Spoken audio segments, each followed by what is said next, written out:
All right, Shalom, Makim. First and foremost, I'd like to give all praise, honor, and glory to Yahweh, Bahasham, Yahushai, Bahasham, Racha, Kodash. I'd like to give double honors to the apostles and elders of Great Millstone. I'd like to say Shalom to the elect that's teaching this word in all true faith and sincerity. And today, I just want to touch on a lesson concerning, for us to be released from captivity. This place has to be destroyed. The destruction has to come. That will lead to our salvation. That will lead to us to be freed. The Lord is going to break the yoke. And you ain't going to be able to vote your way or march. You coming up with a bad game plan. No. The destruction. That's what's going to bring forth that relief. That's what's going to break that yoke, man.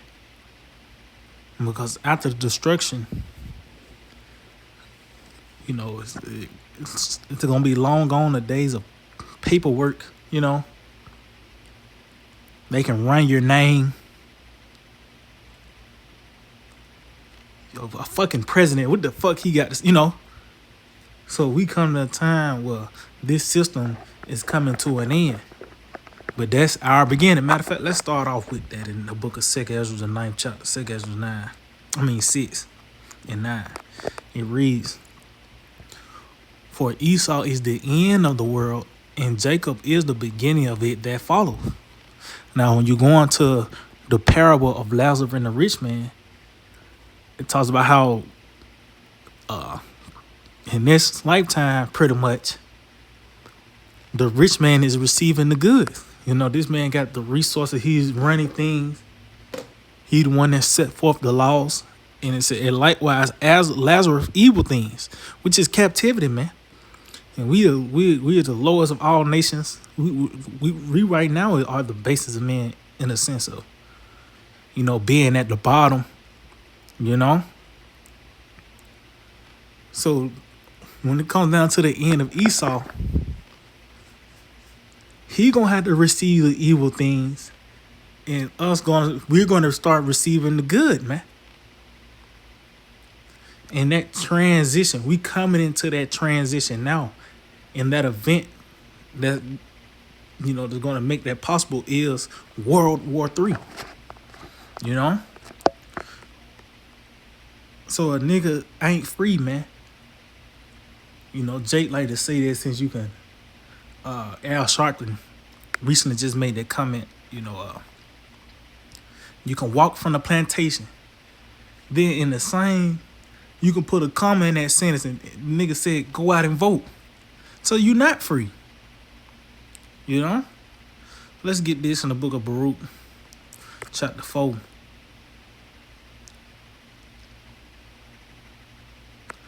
I started at 25. And I jumped down. Baruch 4 and 25, it reads, "My children, suffer patiently the wrath that is come upon you from the Most High." Yeah, because it was the Lord that sent us, over here to America, man. Talks about, you read Isaiah 47, I believe. It reads, "I have polluted my inheritance. I was wroth from my people. I've given them to thine hands." So the Lord did that, man. That was the wrath of Yahweh Shemashah. He sent our arch enemy upon us, which is Esau. But it says, "Suffer patiently the wrath that has come upon you, for thine enemy have persecuted thee, but shortly shalt thou see his destruction, and shalt tread upon his neck." See, let's show you that transition. It's not for us to all be equal. No, now we're going to have the reins over you. But you can see what caused that to turn right side up is the destruction. It says, shortly you shall see his destruction. And they got to be talking about now in this moment of time that we're in. Because, this nigga had us under wraps for, half a damn millennia, damn near. As You know, ever since the nigga came from the pits, you know, the Renaissance, him getting back in the power, he had us on the wraps, man. But now it is the time where the Lord has caused us to wake up, and now we are aware. We are aware. That's why I said now shortly we're going to see his destruction, man. That's why we know that this man is going to go out by the way of World War III. It's already, you know, everything is set for it. You know, where we know that the mark have to be implemented first before that those missiles begin to fly. But as you can see, concerning this transition again, you know, us suffer patiently and being persecuted. When that destruction comes, then we're going to tread upon his neck, you know? It says, matter of fact, let me jump down. I'm going to jump down to verse 30. It says, take a good heart, O Jerusalem, for he that gave thee a name will comfort thee. See? And we're being comforted now that this is not the end all be all. This state that we're in, you know, you got to fucking fill out another application for a better job, you know, or fucking you worried, you know, these worries of the flesh, especially being in this system. You got bills and, you know what I mean? You always worry about the next day being in this fucking place. You know, that's why the Lord said, take no thought what shall be on the morrow, you know. But that show you that was going to be on display in this time right here, you know, having thoughts of tomorrow and how you going to pay this and how this going to get done. And, you know, that's why the destruction is so comforting, because you don't have to think about retirement here in America. Your 401k and what you going to do when you turn 65. No, we're comforted. We're our faith is that we're not going to die in the pit, man. You know, it says, miserable are they that afflicted thee, and rejoice at thy fall. See, those miseries, the plagues. See, this is how we're being comforted. There's things that's happening on the earth. And it said the cities which thy children serve, that's talking about here in America, man. See, this is what a bulk of Yahweh Shema Shai's judgment, the power of heavens and the earth is going to be on display. The Lord is going to totally destroy the land of America. And this is the place of our bondage. It talks about that Egypt. And also it talks about how Israel and Judah was pretty much under captivity together. That's here in America, Babylon the Great, man. So this is where those miseries are coming to. This place. It says, miserable are the cities which thy children serve. Miserable is she that received thy sons. For as she rejoiced at thy ruin and was so glad at thy fall, so shall she be grieved for her own desolation. See? Because they was able to capitalize off our downfall. And guess what? Now the tables are turned. We're going to capitalize off your downfall. It says, for I will take away the rejoicing of her multitude, and her pride shall be turned into mourning. For fire shall come upon her from the everlasting, long to endure, and she shall be inhabited of devils for a great time. And so this is concerning America. Because of that judgment right there that's being spoken, how ultimately it's going to be inhabited of devils for a great time, which is these unclean animals. We can read that in Revelation, the 18th chapter, as well as Isaiah 34, you know, concerning how ultimately when the smoke clear and the dust settles, literally, you know, when everything, because that fire is going to be so hot, it's going to talk about how for many generations it's going to burn. So it might be 100 years till you start seeing it dying down a little bit. But ultimately, when the smoke clear and the dust settles, the only thing that's going to dwell here are desert creatures. You know, these different desert creatures, and you're not going to be able to build here in America. You know? So that's what this This is who is this concerning, man. And this is the only way we're going to be released. You know? What's that? I think there's 2 Corinthians 15, I believe. The Lord got to destroy America for us to come out of this captivity. See, we in this stage now. We in the process of being delivered and come out of captivity by the mindset first. When you read Isaiah the 10th chapter, 20th verse, how ultimately we shall no longer stay upon him that smote us, but shall stay upon the Holy One of Israel in truth. So that's a part of escaping and, being released, from that captivity. But it's, that's from the mindset. But the Lord, we're going to actually get out of this place, man.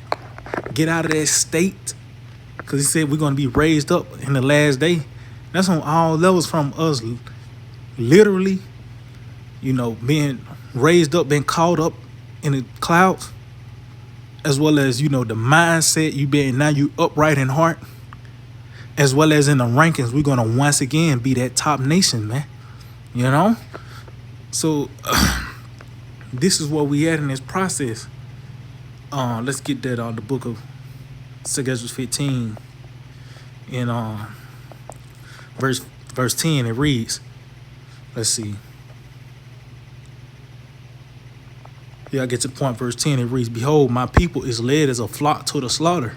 I will not suffer them now to dwell in the land of Egypt. Now it's saying Egypt. You can say Egypt, Babylon, Assyria, Nineveh, Sodom. It still all points to this place, because ultimately America upholds these same very customs of these previous kingdoms that have went out. From Babylon to Egypt, even Greece and Rome, of course, and everything else in between. This devil have taken all these different customs and ideals, and it's on display here in America.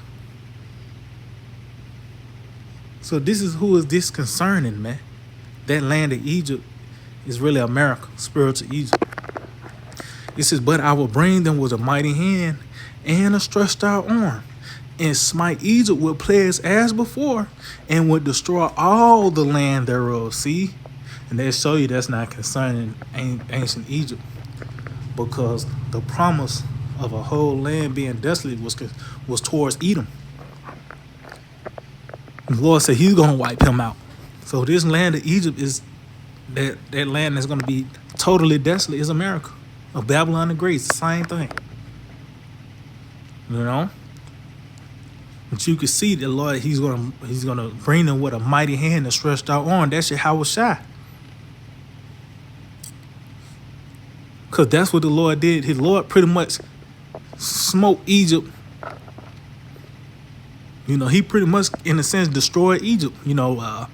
From their financial structure to the military, the different provisions. The Lord attacked Egypt, and it was a knock at their gods as well.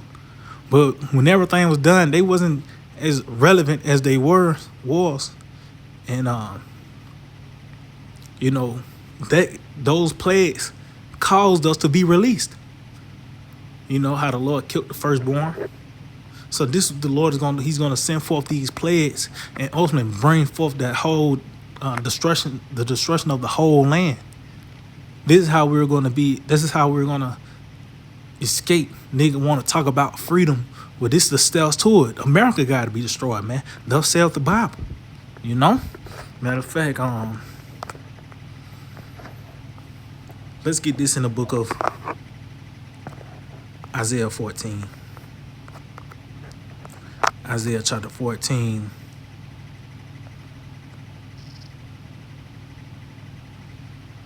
I start at 22. It reads, for I will rise up against them, saith the Lord of hosts, and cut off from Babylon the name and remnant, and son and nephew, saith the Lord.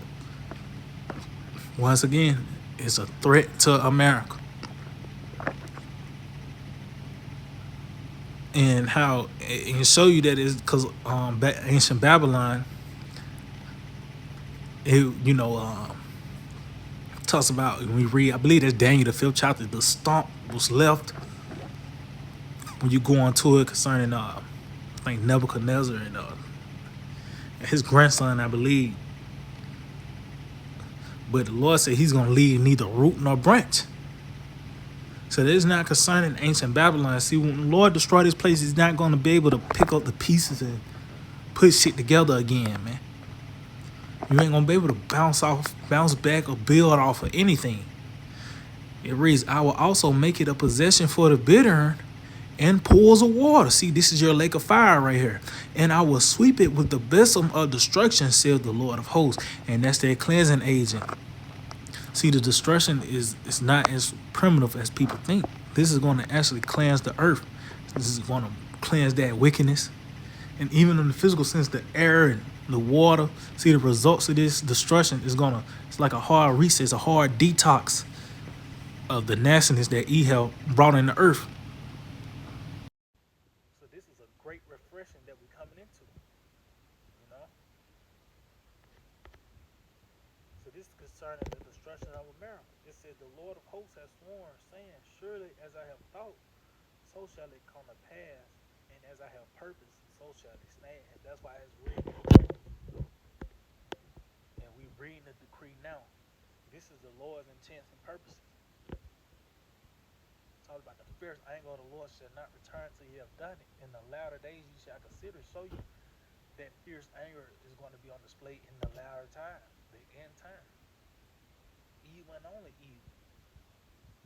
It says that I will break the Assyrian in my land, and upon my mountains tread her underfoot. Then shall his yoke depart from off them, and his burden depart from off their shoulders. See? So this destruction is going to lead to their yoke being broken, man. That burden. Like I said, now you don't have to see when the destruction comes. Even when all hell breaks loose, you think Jacob worried about a light bill, and But ultimately, when shit really go down, when this place is wiped out, that paperwork, your social security, and all that shit is null and void. That's in the past. The Lord said, the former things are passed away. It's gonna be by way of that fire. It says, this is the purpose that I purpose upon the earth, and this is the hand that is stretched upon all the nations. So the Lord is going to bring forth that destruction, and it's an ever for us for that yoke to be broken, man. So yeah, we need the destruction. We need World War III to unfold. And once again, as I mentioned earlier, how it is order within prophecy. That mark have to be implemented first. But as we see things heat up, that show you that we here. There ain't no turning back. And this is the purpose of the Lord. This is His intent. And it said it's going to stand. It's going to come to pass. We seeing it playing out in real time. So, matter of fact, I'm gonna end off on this. This is the actual account, but what the scripture says was written for a time, ran for our learning, and patience come by the scripture. We might have hope. So we can look at this in a spiritual sense. This is the book of Acts, chapter 16,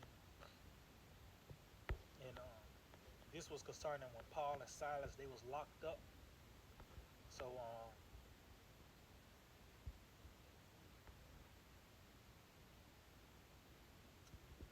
man, this, the whole chapter cold, but I'm just gonna get to the point concerning when these men was locked up. So I started at 24. It says, "Who having received such a charge, thrust them into the inner prison and made their feet fast in the stocks." So them stocks, you ain't gonna be able to go nowhere. You locked down, and that's how it is. You know, uh, being in this system. It talks about that system, or that pit, that word pit. Going to the definition, it says a pit for catching lions. So you pretty much you locked down. You got paperwork, L to go into. A warrant can be placed on you. Get pulled over without no license. So if we locked up, they want to say they free because they can hit the club, or nigga ain't got to go home tonight, or whatever the case may be. No, fall off. Now, still in captivity because number one, Esau's still ruling. You know, it says, and at midnight, Paul and Silas prayed and sang praises unto the Most High, and the prisoners heard them. That's what you see in the day, the prophets. And it said at midnight. You see, this is the climax. Talks about the midnight, the noonday.